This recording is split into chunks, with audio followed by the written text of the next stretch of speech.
All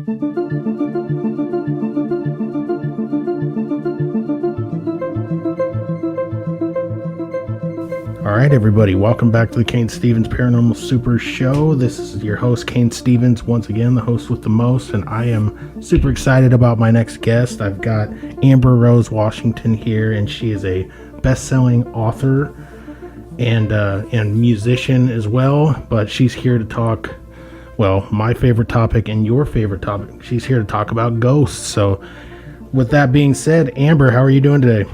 Hi, how are you, Cain? I'm doing excellent. Nice to be here. Thanks for having me. Absolutely. Tell me a little bit. If you want to tell me a little bit about yourself, you're more than welcome to do so, or we can just get right into the grit, so to speak, of what we're after, which is, please tell us your experiences. Tell us where you're from currently and where you reside, and just a little background, and then let's get into the ghost stories. Sure. I've been a lot of things in my life. I've worn a lot of hats. I was in the music business for about 28 years. I was a songwriter, musician, producer, voiceover artist, all those things. And I'm now an author, and I'm happy that things are working out in that regard. It's sort of a natural thing for me to go from songwriting to writing books. They're totally different, by the way, but I enjoy it. The other thing is I grew up in a very interesting part of the country. If you've seen the movie Dirty Dancing, I grew up in that county that the movie was based on in upstate New York. There were so many hotels, and Jerry Lewis and Joan Rivers and all of these old-time comedians got their start up in that area. So it's a very historic area, and a lot of paranormal and ghost stories sort of stuff come out of that area, probably because of its history. Right. So I grew up in a little town called Liberty, New York, and Liberty was a really small town. I've given like 100 interviews over the past few weeks, and one of them, I told them what I used to say as I was a kid. I used to say, I come from a town where there's more deer than people. Right. And they would always crack up because they say, wow, that's pretty small then. We had quite an old town, really rural. When people hear New York, they assume you're from New York City. But I was from the Catskill Mountains. It was really beautiful up there. Still is. I did a stint in Nashville for a while. I did a stint in Hollywood. Now I'm finding home here in Florida, in Tampa. It's a nice place. Excellent. A lot of very different places, but all beautiful in their own way. I'm sure it may be a little more interesting than where I live, which is Lincoln, Nebraska, but Lincoln has its charms, and it has some nice things here too, and I reside here. So yeah, thank you for kind of giving us a background of where we're looking at here, where you've been, so to speak. But let's get into it a little bit here. So you have experienced paranormal activity firsthand, correct? Oh, for sure. In fact, we sold our house. Oh God, when did Dad sell the house? About 4 or 5 years ago. And he moved down to Florida for his retirement. I moved down for other reasons, but we lived in a house that was built in about 1920. But when he sold the house, the things that I'm about to tell you are happening right here, right now, at that house from the new owners. We've gotten phone calls from them, and they said, "Did you ever experience A, B, and C?" And I'm like, "Yeah." So I'm just gonna jump right into some of it and tell you a couple of interesting little things that used to happen up there. Yes, please do. Town. I'm ready. Little town, Liberty, New York. I grew up in a house that was built by a veterinarian in 1920, and it was a 2-story colonial with that attic and the attic window on the front of the house. It sort of looks eerie to look at. If you ever saw those old movies that are supposed to be scary looking houses, I grew up in one of those types of houses, and the attic was really, really the center point of a lot of the activity. In fact, the name of my new book that's being published is actually called The Attic, and it's loosely based on the events that you're about to hear about. And what happened was, when we were little, there was my mom, my dad, my sister, myself, and I lived in the bedroom that had the attic door in it. Picture a bedroom that had a full-size door on the other side of the room that led you up the stairway to a full-size attic, almost like a third story of a house. Right. So it wasn't like a little attic door you pull out of the ceiling. It was like a full-size door. So when I was little, maybe about 4 or 5, I would start to hear noises upstairs, like footsteps. It was really bizarre, and I was really scared. And I remember, getting this little baseball bat, getting out of bed, grabbing this baseball bat, and turning my light on because I was too short to reach the light switch. So I would sort of hit the bat against the light switch and would turn the light on, and I'd hop back in bed, and I would listen to this walking going on upstairs. And then a few minutes later, I would hear, and the attic door would open all by itself. It was really bizarre. People would say, oh, it's just a draft, or it's some sort of pressure issue that's opening the door. And then it would shut all by itself just a second later. And then you would hear footsteps in the hallway outside of my room going down the stairs. It was really bizarre. And then a few minutes later, you would hear the door open again. And during one of my dad's episodes where he would go upstairs, he saw my bedroom light on, and he said, honey, what's the matter? And I said, there's something opening the attic door. And he says, no. Well, there's somebody walking upstairs. And he says, oh, that. So he walks me to the attic door, and I'm like screaming, like, please don't walk me over here. And he says, no, there's nothing to be afraid of. I'm going to show you something to explain the footsteps. And we go up, and he shows me these old cast iron radiators that are up there that would click and clank and do all sorts of things because of the steam pressure inside of them. Right. And he said, that's your ghost walking around. Don't worry about it. And I said, so why is the door opening? He goes, well, maybe we just left it ajar because when I close it, it's going to stay shut because it has one of those really good locks on it. So here, I'll shut the door for you. Click. Try to open it. You can't open it because of the way the door shuts. Perfect. It's never going to happen. He leaves the room. And from what I remember, because I kept a journal, about 20 minutes later, the door opens back up again. It shouldn't have opened because it was locked shut. And it opened up, and sure enough, I creeped to the edge of my bed, and there was the door wide open. I'm like freaking out. So fast forward a little bit in time, because eventually you just start to accept this as a normal thing within your household. Then we would end up with issues where someone would be sitting on the ends of our beds. So like my sister, me, my dad, and mom would all go downstairs the next morning and say, so weird, I had one of those things last night at about 5:30 in the morning, and it felt like someone was sitting on the end of the bed and stood up really quick, and it springed the end of the bed up. And my sister would go, oh, I felt that too. And I would say, oh my God, I felt that as well. And I would remember my mom and dad looking into each other going, oh boy, at some point we're going to have to tell the kids because they knew a lot more than we did back then. So, all sort of benign sort of stuff so far, except for the attic door, which was scary.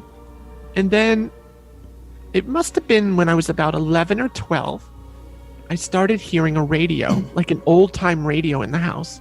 And it would have this, I don't know, like a DJ or something from the old days where that you would hear him almost like a whisper, like, it was so creepy. So you'd say, oh, gee, someone left the TV on downstairs. So you'd march downstairs in the pitch black of the house, and you'd see the TV was not on. And as soon as you got downstairs, you'd hear it again. And you'd go, wait a minute, that's coming from upstairs. So you'd go back upstairs. And once you got upstairs, you'd look around and try to get your feeling for where it's coming from. And it was really coming from downstairs. So you'd do this like 3 or 4 times, which would drive you nuts. So wherever you were, it was coming from the opposite place that you were, right? Right. Really creepy. And could you ever make out what it had to say, or was it always a muffled tone? It was sort of a muffled somebody talking. Mm-hmm. Like it almost sounded like one of those old AM radios where Right. there was just like a talk show host talking or something. It sounded sort of like that. Okay. But it was indiscernible. And I remember my dad telling me when I was in my teenage years, he said, I got to get better sleep because I keep waking up in the middle of the night thinking you left your music equipment on or mom left the TV on.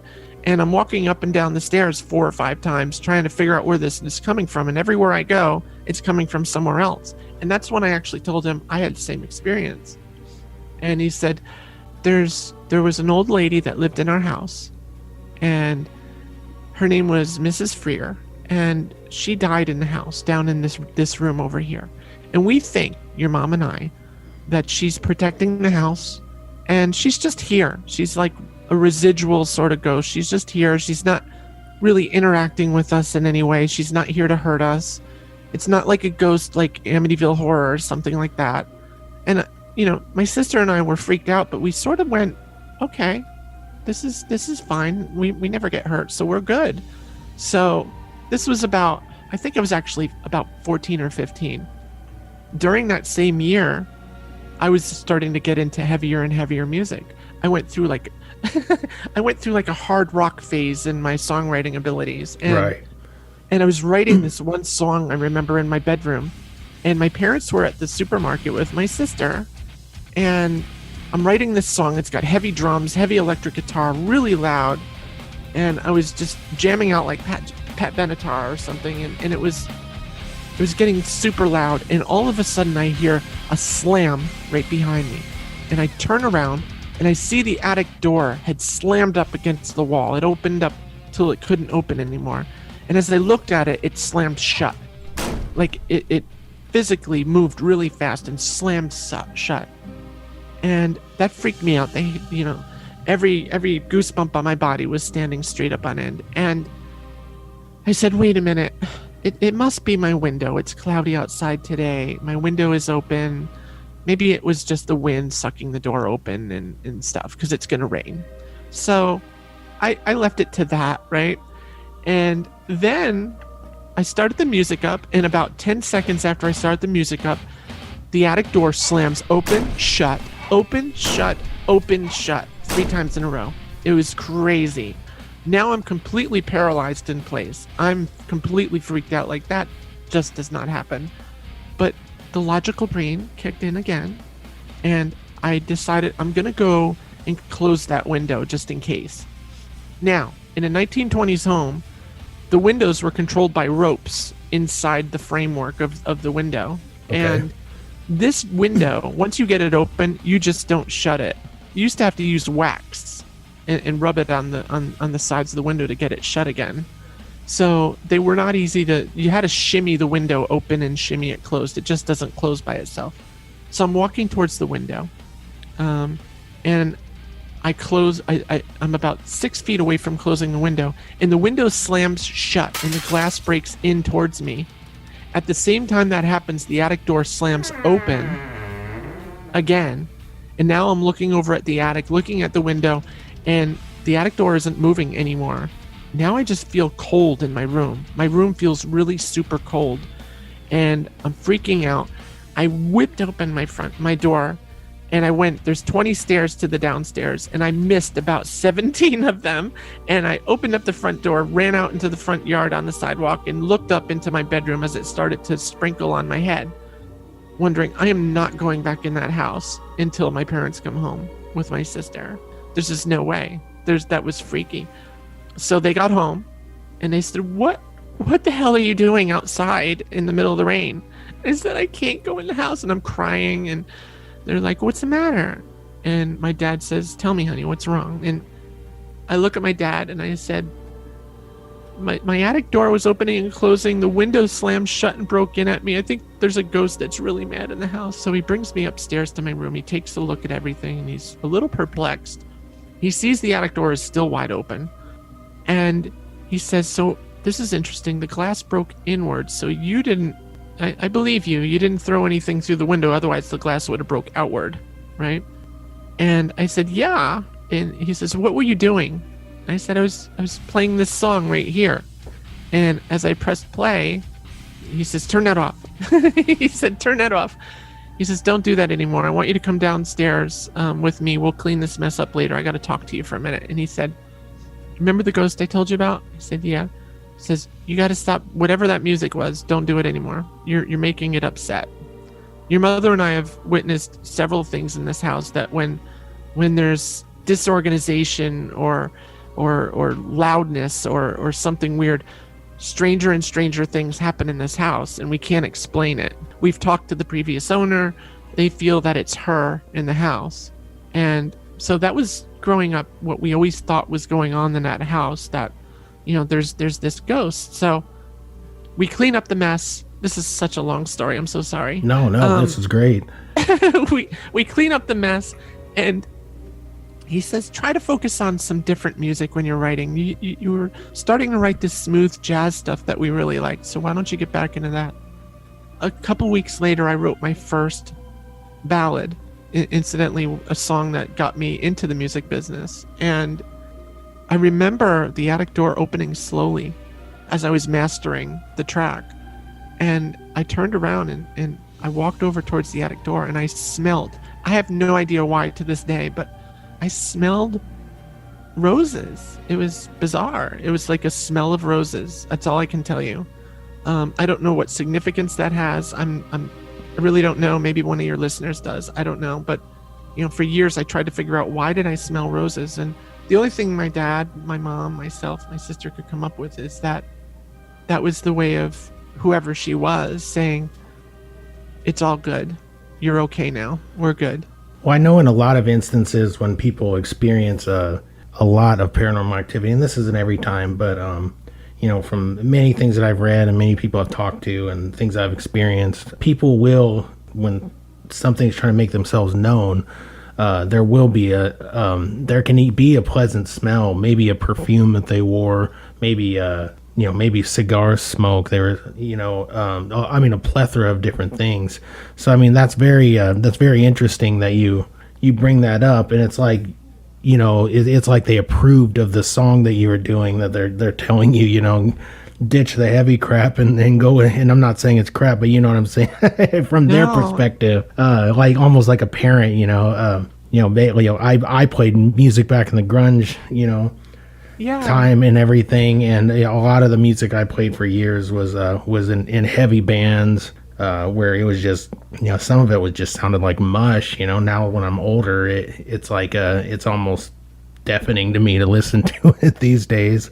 Yeah. But no, that's absolutely wild that you had that smell come through, and it was so prevalent to you, that it came to you, and it was so strong.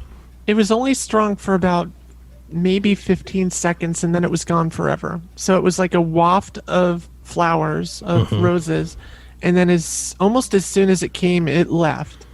And the part I didn't tell you yet is the scary part. I mean, that alone sounds a little freaky. Like if you're a kid or if you're a young adult and you go through something like that, it kind of scares you and makes you afraid to go to bed. But we lived, like I said, in a house that a veterinarian built.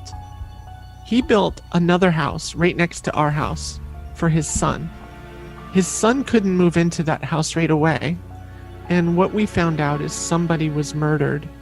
Someone was murdered. And interestingly enough, I didn't learn that until I was an adult. But when I was a kid, we noticed that whoever lived in that house had some sort of tragedy befall them. Like person after person after person that lived in that house had something terribly bad happen. Oh, like it was cursed or something, or the family was cursed.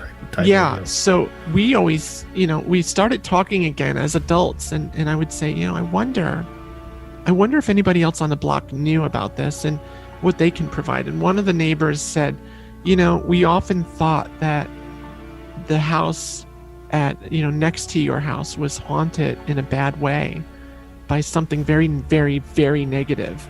And it surrounded the whole house. And in fact, our property was beautiful, right? We had little clover grass growing everywhere, and it was just really pretty. And then you'd take one step into their property line, and the grass smelled foul.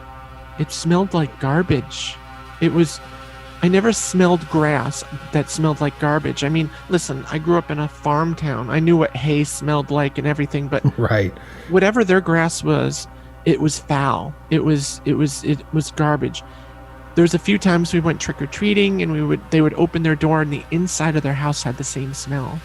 Really, really bizarre, terrible. Like you didn't even want the candy. You wanted to move. You wanted to get away from it. And in fact, we didn't usually take the candy from the house. We would actually leave because of that smell. And they said, yeah, after that person died, there was a lot of negative stuff that happened in that house, and we sort of thought that maybe it was affecting your house as well. And that's when we talked about our ghost. And they would say, I think it's quite possible that your ghost is hanging around to protect your house from whatever negative energy is in the other house, since those two houses are connected through the man that built it, through the family that built those houses. They're inherently connected. So it's possible the negative energy is trying to spill over into your house at times. And maybe some of those incidents that you were feeling in your house where you were scared to death was not the lady at all. It was that negative entity making itself known in your house by slamming that door. And something I didn't tell you, we would see shadows on certain walls. Like they weren't human, they weren't not human, they were just sort of this formless. In the peripheral vision of your eyes, you'd always see these shadow things moving around through different walls, and specifically in one room in the house, and it happened to be the room where she died. But this shadow would move towards that room, and then it would move away and go very quickly up the stairs. You could see a shadow moving up the stairs. It was really bizarre. And the people that occupy the house now, and God, I hope they're not going to listen, but they said that we had a conversation not too long ago, and they said, Amber, can I ask you a question? Do you know the upstairs? I said, well, yeah, I grew up there and I lived there most of my life. Yeah. Well, the room across from the bathroom. I said, yeah, that used to be my room. The room with the attic, right? He goes, yeah. He goes, my son is in that room, and that seems to be a hotbed of activity because he keeps saying that the attic door is opening and closing and opening and closing. I said, well, when I was younger, I placed half of our encyclopedia, brigade, in front of the door so it couldn't open. So, you're talking about 50 pounds worth of books. And in the morning, I would see the books were moved and the attic door was opened anyway. And they said, that's interesting. We did the same thing. We put a bookshelf in front of the door, and the next morning the bookshelf was knocked over and the door was wide open. So we see there used to be some sort of padlock on the door. I said, yeah, by the time I was 11, I forced my parents to buy a padlock for the door so that it could never possibly open. So we put a hinge on there and put a padlock on the door. All my friends used to tease me for it. And I said, yeah, you try to live in my room. And so we had this padlock installed on the door so it wouldn't open anymore. So he said he's probably going to do that as well, because at times it's freaking out his kids because the same thing's happening. And then he said, of course, they're seeing the shadows, they're hearing the radio, all sorts of things in that house that are still going on. We think, and I told him, I said, it's benign. I said, just be aware that the house next to you is filled with a lot of negativity. He says, we've already noticed that there's this weird smell coming from that house. So it's weird, here we are decades later, and the same sort of stuff is still happening in that house, and the same smell is emanating from that other house that has, by the way, been remodeled 4 or 5 times, and they can't get rid of the smell. Do you know, did you guys ever try to get the house blessed, or do you know if the house next door, if anybody has tried to, so to speak, clear the house with sage and maybe like a spirit medium or something? Do you know if anybody has tried to do that? We know that we had our house blessed. Mm-hmm. We had our local priest come up to the house and bless the house. We were a Catholic family growing up.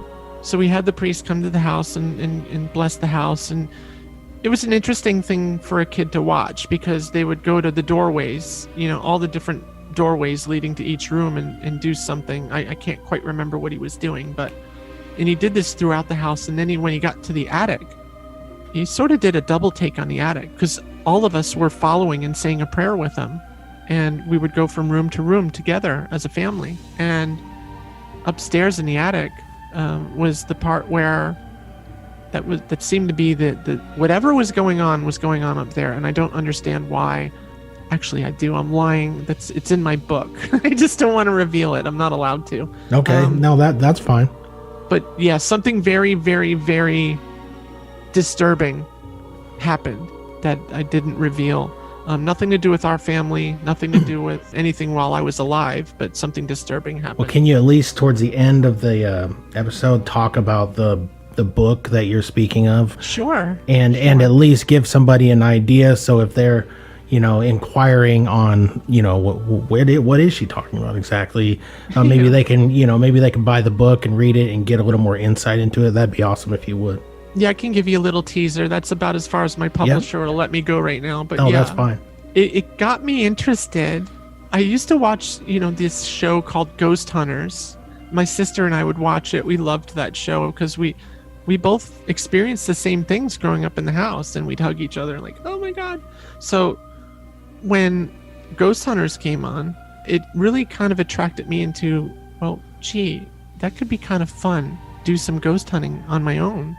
Buy some of that equipment and get some techie guys to sort of figure out all this stuff and put it together and possibly even scare ourselves to death. Who knows? So I formed something it was actually called CPR, interestingly enough. It was called Catskill Paranormal Research. And it never really got off the ground. We would do a couple things here and there, but it never really went anywhere. None of us had time.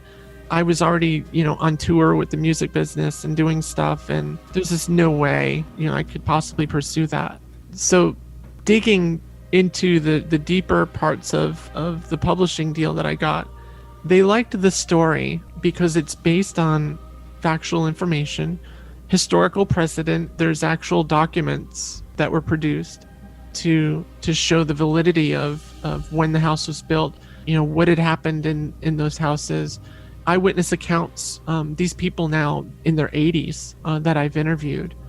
And, like I said, it's loosely based on those experiences because this is for the most part, it's a fictional novel. It's a paranormal thriller called The Attic, and it's due to be released sometime in July because we're working on a few things. We're working on a screenplay as well. So there's a lot going on with that novel right now that I really can't speak to. Okay. But looking future facing, we're looking at about July for a release and possibly another type of release other than a book, where if we keep our fingers crossed. So absolutely, fingers crossed, and I can't wait to, I hope you'll stay in touch with me after this interview and let me know, or I'll follow you on your social medias or whatever, and hopefully when it comes out I can kind of help spread the word as well. Yeah, we were supposed to do it last year, but COVID really it's really put a damper on everything. It's slowed down the entire publishing process. But the film industry, basically shut down. I have a lot of friends in the film industry, and, they stopped working. They just, boom, shut it down. And so there was a lot of stuff that got backlogged and even canceled for that matter, because they just didn't have the bandwidth to do it anymore. Yeah, it's been something. And who knows? I mean, I pray that it ends soon, but it's just hard to say with all the new variants and everything they're finding. I hope that they get it all under control. Yeah. But I mean, that's the extent of the ghost stories I have with that house that I can tell you about. Yeah, for sure. The rest of them I can't. That's not a small ghost story. I mean, that's exactly what I'm after. I'm really happy that you chose to share it with me. I know that you do a lot of other types of podcasts, and this probably isn't the type that you're necessarily going for demographically or anything, but I think it's awesome that you and your publicist decided to come on my show and talk about it a little bit. All right, everybody, that was part one of my interview with Amber Rose Washington. We just wanted to go through her ghost stories on this one. On the next episode of Cain Stevens Paranormal Super Show, we will dive into more with Amber Rose Washington, and we'll talk about sleep paralysis, astral projection, all sorts of awesome stuff. And we'll talk about her book a little more and her upcoming projects as much as we can say. So, just tune in, everybody, to the show. And, I hope you enjoyed this one, and please tune into the next one. So we'll continue all of this with Ambrose Washington in the next episode. So thank you guys for listening. It's awesome having you guys like my things and, reach out to me. I hope that I'm making a difference in some way or another. Thanks everybody for listening. We'll talk to you soon and see you on the other side.